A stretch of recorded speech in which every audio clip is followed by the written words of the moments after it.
అంటే పరిశీలిస్తే ఒకప్పుడు పొదుపు అనే కాన్సెప్ట్ ఉండేది. మీరు కూడా చాలాసార్లు దాని గురించి మాట్లాడారు. మనం ఎంత సంపాదిస్తే ఎంత పక్కన పెట్టేవాళ్ళం అది ఇదని. ఇప్పుడు ఆ పొదుపు అనే కాన్సెప్ట్ పక్కకి వెళ్ళిపోవడానికి ఇప్పుడు కిరాణా కొట్లకి వెళ్ళి కొనేవాళ్ళు లేరు. అందరూ డీమార్ట్లు, హైఫై దీనికే వెళ్తున్నారు, మార్ట్స్కి వెళ్తున్నారు.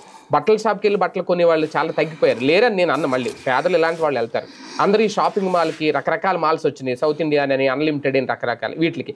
అంటే కార్పొరేట్ సెక్టార్లు ఎప్పుడైతే మన జీవితాల్లోకి మనకు తెలియకుండా ఇన్వాల్వ్ అయిపోయినాయో, ఖర్చులు బ్యాలెన్స్ అనేది పక్కన పెట్టేసి దీనికి తోడు బ్యాంకులు ఇచ్చే ఈ క్రెడిట్ కార్డ్స్ అనేది మెయిన్. ఇక్కడ జోబులో ఆ కార్డు ఉంటే చాలు ఎంతైనా ఖర్చు పెట్టేస్తారు. అది కూడా అప్పే ఒక రకంగా. తర్వాత కట్టాలి, కట్టొచ్చు, కట్టకపోవచ్చు, కట్టలేక ఇబ్బందులు పడే వాళ్ళు కూడా చాలా మంది ఉన్నారు. అది కూడా ఇక ప్రతి ఇంట్లో అప్పు పెరిగిపోవడానికి ఇప్పుడు ఈ గణాంకాలు చెప్పడానికి ఒక మెయిన్ రీజన్ కాదా?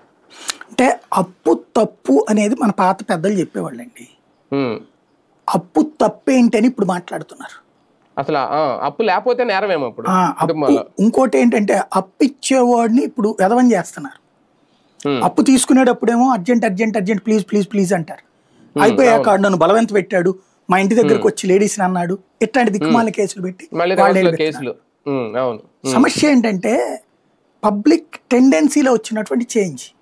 ఇప్పుడు మన పెద్దవాళ్ళందరూ రూపాయి ఎలా కూడబెట్టారంటే 100 రూపాయలు వస్తే నా దగ్గర 70 ఉంది, నా దగ్గర 80 ఉంది అనుకుని చేసి మిగతా 20 పక్కన పెట్టేసేవాళ్ళు. అందువల్ల వాళ్ళకి ఆస్తి కొనగలిగారు, ఏదైనా చేయగలిగారు. ఈ తరంలోకి వచ్చేటప్పటికి ఎందుకు అప్పు తీసుకో నువ్వు అని అడుగుతున్నారు. బంగారం ధర పెరిగిపోతుంది.